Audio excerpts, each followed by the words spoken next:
La liberté en ligne, ce qu'elle englobe, ce qu'elle définit, ou plutôt, est-il plus nécessaire de considérer d'abord ce qu'il a défini? La liberté en ligne est un ensemble de libertés légalement imposées par le respect des droits fondamentaux relativement au réseau Internet. Elle englobe la liberté d'expression, le respect de la vie privée par le respect de la confidentialité de la communication. Elle repose techniquement sur la neutralité du réseau. Elle est défendue notamment par un certain nombre d'associations qui militent pour son application. Et dans le cadre de la neutralité du réseau, ce principe garantit à tous, sans stigmatisation ni privilège, un accès libre à l'Internet. Ceci est applicable à tous, peu importe le genre. Or, de nos jours, il y a une grande réflexion amorale qui suscite chez certains une manie flagrante de s'attaquer à la vie privée de certaines jeunes filles et femmes en ligne, bafouant même leurs droits les plus fondamentaux. Ces actes ignobles sont souvent ponctués d'issues fatales.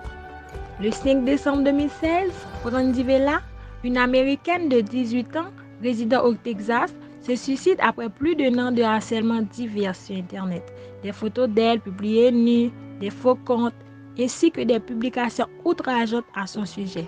Elle s'est tirée une balle devant ses parents, ne pouvant plus tolérer ses souffrances.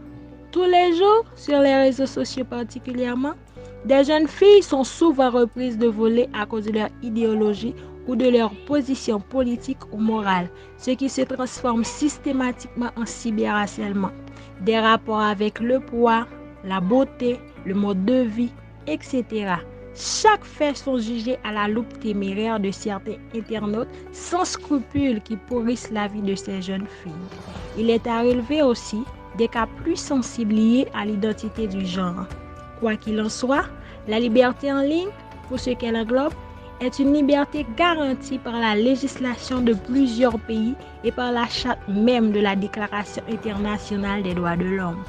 Il est essentiel et nécessaire de mesurer l'importance qui s'y rattache à l'égard de toute personne, car le cyberharcèlement peut provoquer des dégâts vraiment très regrettables.